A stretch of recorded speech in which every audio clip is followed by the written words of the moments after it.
കണ്ടല്ലോ അല്ലേ എൻ്റെ പൊന്നുമോൻ എവിടെയാണെന്ന്. എൻ്റെ പൊന്നുമോനെ എനിക്ക് വേണമെന്ന് ഒരു അമ്മൂമ്മയുടെ നെഞ്ചു പിളർക്കുന്ന കരച്ചിലാണിത്.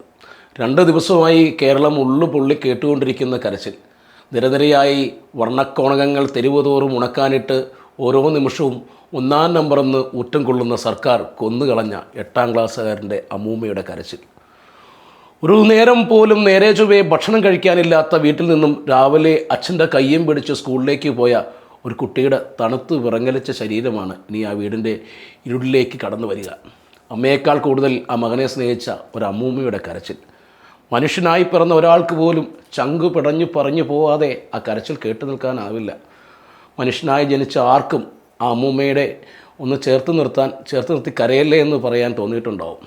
2 കാലിൽ മനുഷ്യനായി നടക്കുന്ന ആരും ഒന്ന് പ്രാർത്ഥിച്ചു കാണും, ദൈവമേ ഇങ്ങനൊരു വിധി ആർക്കും വരുത്തരുതേ എന്ന്. ഞാൻ പറഞ്ഞില്ലേ, അങ്ങനെ തോന്നണമെങ്കിൽ കണ്ണീര് കണ്ടാൽ കണ്ണ് കലങ്ങുന്ന ഒരു ഹൃദയം ഉണ്ടാവണം. മറ്റുള്ളവരുടെ വേദന സ്വന്തം വേദനയാണെന്ന് തോന്നണം. അങ്ങനെ തോന്നണമെങ്കിൽ ആദ്യം മനുഷ്യനാവണം. 2 കാലിൽ നിവർന്ന് നടന്നാൽ മനുഷ്യനാവില്ല. അതിനുള്ളിൽ ഉണ്ടാവണം കുറച്ച് സ്നേഹവും കരുതലും കാരുണ്യമൊക്കെ അല്ലേ. ഇതൊന്നുമില്ലാത്ത 2 കാലിൽ നിവർന്ന് നടക്കുന്ന ഒരു അവതാരത്തെ കേരളം കഴിഞ്ഞ ദിവസം കണ്ടു.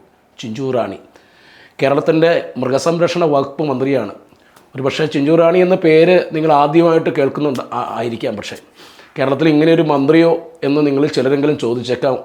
ഉറപ്പായും ഉണ്ട്. എന്നാൽ അങ്ങനെ ഒരു മന്ത്രി നമ്മുടെ നാട്ടിലുണ്ട്.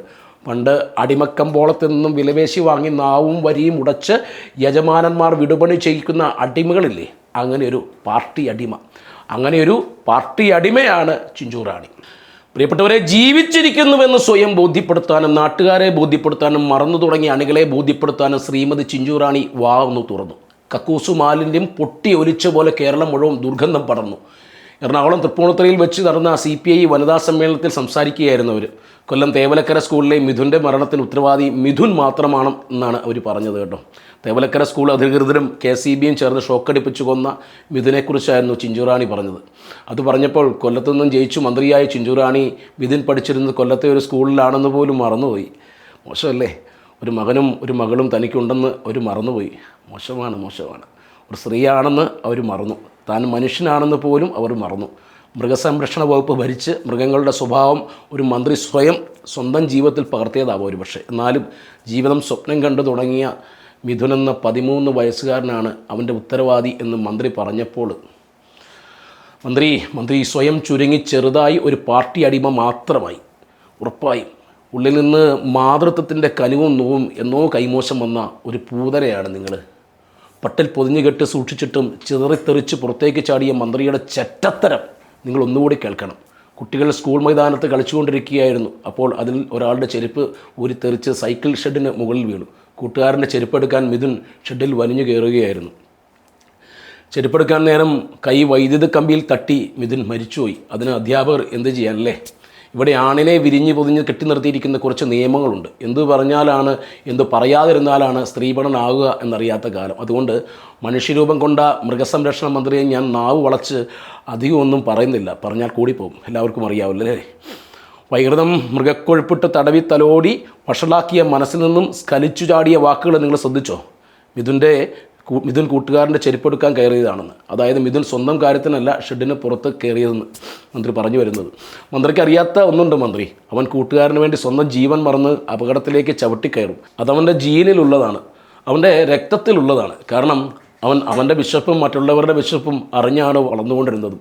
ഇരുപുറവും നോക്കാതെ സ്വന്തം കാലിൻ്റെ അടിയിലേക്ക് മാത്രം നോക്കി നടക്കുന്ന ഒരു സ്നോബ് ആയിരുന്നില്ല മിഥുൻ. വീട്ടിൽ നിന്ന് ഇറങ്ങി സ്കൂൾ ബസ്സിൽ കയറി സ്കൂളിലേക്കും അതേപോലെ അവിടെ നിന്ന് തിരിച്ചു വന്നിരുന്ന ബ്രോയിലർ ചിക്കൻ ആയിരുന്നില്ല അവൻ. പരീക്ഷയിൽ 1ാം റാങ്ക് നേടിയതിന് അവൻ്റെ ഫ്ലെക്സ് ആരും അടിച്ച് പ്രദർശിപ്പിച്ചില്ല. പക്ഷേ അവൻ സ്വന്തം ജീവൻ കൂട്ടുകാരന് വേണ്ടി പകർന്നു നൽകും. അതാണ് അവൻ ചെയ്ത ഒരു പാപം എന്ന് ചിഞ്ചു റാണി ആക്ഷേപിച്ചത്. മന്ത്രിയുടെ ചുടല നൃത്തം തുടരുകയാണ് കേട്ടോ. ചെരുപ്പെടുക്കാൻ ശ്രമിച്ചപ്പോൾ കുട്ടിയുടെ കൈ വൈദ്യുതി കമ്പിയിൽ തട്ടി മരിച്ചുപോയി. എത്ര ലാഘവത്തോടെയാണ്, എത്ര നിസ്സാരമായാണ് ചിഞ്ചു റാണി പറയുന്നത്. കുട്ടി മരിച്ചുപോയി. അവൻ ഒരു സിനിമയ്ക്ക് പോയി എന്ന് പറയും പോലെ മന്ത്രി പറയുകയാണ്, അവൻ മരിച്ചുപോയി. നാട്ടുകാരുടെ ചിലവിൽ വെണ്ണയും പാലും കോൺഫ്ലക്സും കൊടുത്ത് വളർത്തുന്ന മന്ത്രിമന്ദിരത്തിലെ തക്കുടുവാവുകളല്ലല്ലോ. ഒരു നേരത്തെ ഭക്ഷണം 4 നേരത്തേക്കായി മാറ്റിവെച്ച് ദാരിദ്ര്യ നാരായണൻ്റെ കുട്ടിയാണല്ലോ. അപ്പോൾ മന്ത്രിക്ക് പറയാം അവൻ മരിച്ചുപോയെന്ന്. മന്ത്രിയുടെ അടുത്ത വാചകമാണ് അതുവരെ അരുമയായി മന്ത്രി ഉള്ളിൽ കാത്തിവെച്ചിരുന്ന സഹഭാവത്തിൻ്റെ പൊള്ളയായ പോരൽ പുറത്തേക്ക് വലിച്ചിടുന്നത്. മിഥുൻ വലിഞ്ഞു കയറി മരിച്ചുപോയതിന് അധ്യാപകരെ എങ്ങനെ കുറ്റം പറയും? തെണ്ടിത്തരമാണ് കേട്ടോ. മന്ത്രിയെ അക്ഷരം തെറ്റാതെ വിളിക്കേണ്ട ഒരു പേരുണ്ട്, ഞാനത് പറയാതെ പറയുന്നു. അധ്യാപകരെ എങ്ങനെ കുറ്റം പറയും എന്ന് ചോദിച്ചതിന് ഒരു അടിമയുടെ ചോദ്യമാണ്. കാരണം CPM ലോക്കൽ സെക്രട്ടറിയാണ് സ്കൂൾ മാനേജർ.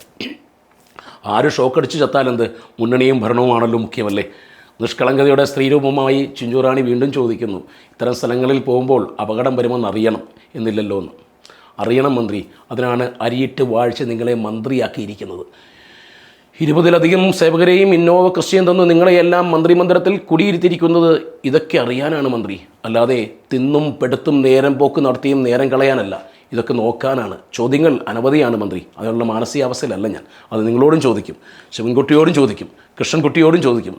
സ്കൂൾ അധ്യാപകർ എന്തു ചെയ്യാനാണ് എന്ന് നിങ്ങൾ ചോദിച്ചല്ലോ. ആ ചോദ്യം ആരെ രക്ഷിക്കാനാണെന്ന് ഈ നാട്ടിലെ ഞങ്ങൾ ജനങ്ങൾക്കറിയാം, മുഴുവൻ അറിയാം. എങ്ങനെ ഈ സ്കൂളിന് ഫിറ്റ്നസ് സർട്ടിഫിക്കറ്റ് കിട്ടിയെന്നും നാട്ടുകാർക്കറിയാം. അങ്ങനെ അറിയാതെയും പറയാതെയും പോകുന്ന പലതും ഇപ്പോൾ ജനത്തിനറിയാം. ജനം അറിയുന്നുവെന്ന് സർക്കാർ തിരിച്ചറിയുന്നു എന്നതിൻ്റെ തെളിവാണ് ജനത്തിൻ്റെ കണ്ണിൽ പൊടിയിടാൻ സർക്കാർ ഇപ്പോൾ എടുത്തുപിടിക്കുന്ന ഒരു നടപടി. സർക്കാർ നിർദ്ദേശപ്രകാരം സ്കൂൾ മാനേജ്മെൻറ്റ് സ്കൂളിലെ ഹെഡ് മിസ്ട്രസിനെ സസ്പെൻഡ് ചെയ്തിരിക്കുന്നു. ഇതിലൊന്നാമത്തെ തമാശ, ഹെഡ് മിസ്ട്രസിനെ സസ്പെൻഡ് ചെയ്തിരിക്കുന്നത് സ്കൂൾ മാനേജറാണ്. ഈ ദുരന്തത്തിൽ ആരെയെങ്കിലും സസ്പെൻഡ് ചെയ്യേണ്ടതുണ്ടെങ്കിൽ ഹെഡ് മിസ്ട്രസിനെ സസ്പെൻഡ് ചെയ്ത മാനേജറിനെയാണ്. അയാളാണ് ഈ കേസിലെ ഒന്നാം പ്രതി.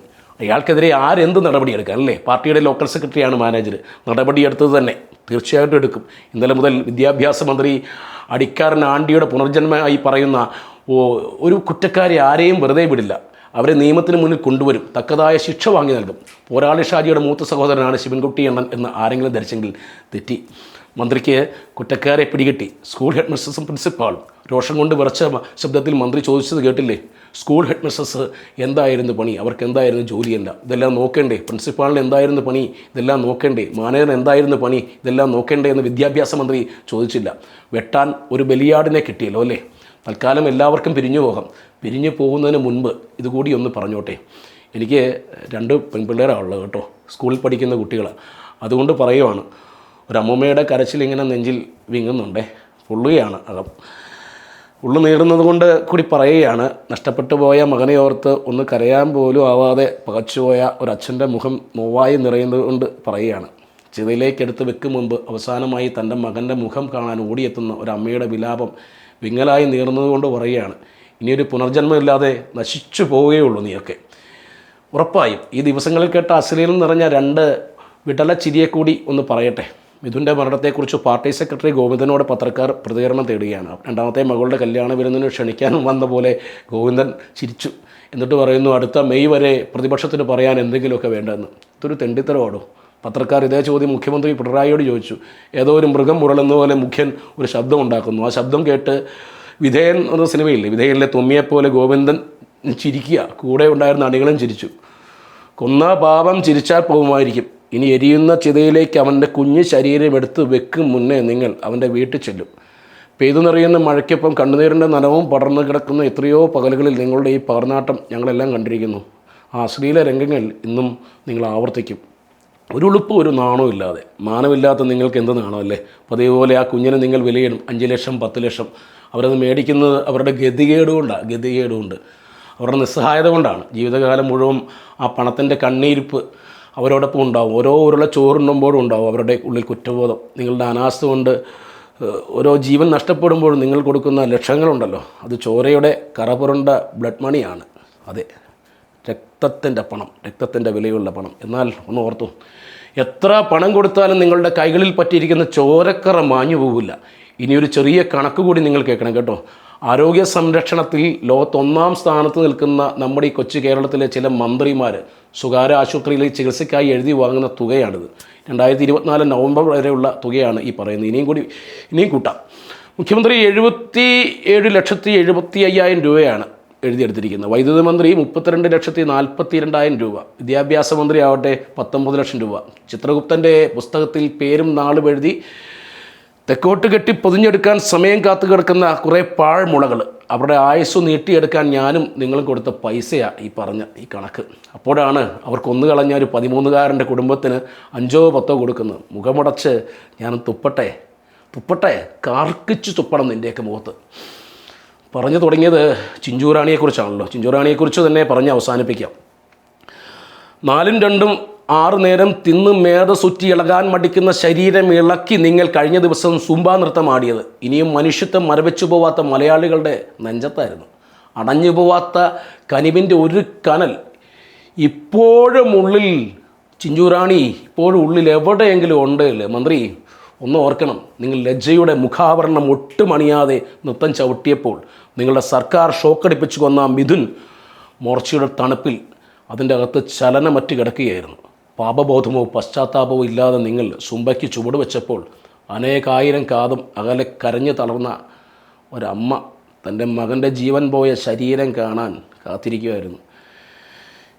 രാവിലെ കൈപിടിച്ച് നടത്തി സ്കൂളിലേക്ക് കൊണ്ടുപോയ തൻ്റെ മകൻ ഇനി വീട്ടിലേക്ക് നടന്നു വരില്ലെന്ന തിരിച്ചറിവിൽ തകർന്നു പോയ ഒരച്ഛൻ്റെ നെഞ്ചത്തായിരുന്നു മന്ത്രി നിങ്ങൾ സൂംബ കളിച്ചത്. നിങ്ങളുടെ ഒടുക്കത്തെ ചുടല നൃത്തം ആടിയത്. കൂടുതലൊന്നും പറയുന്നില്ല, കൂടുതലൊന്നും സംസാരിക്കാനുള്ള ആർജവും എനിക്കുന്നില്ല. മനുഷ്യനാവണം ആവാൻ ചിഞ്ചുറാണിക്കാവില്ല. കാരണം ഒന്നേ ഉള്ളൂ മന്ത്രി, നിങ്ങൾ ഒരു കമ്മ്യൂണിസ്റ്റ് അടിമയാണ്, വെറും അടിമ. നന്ദി.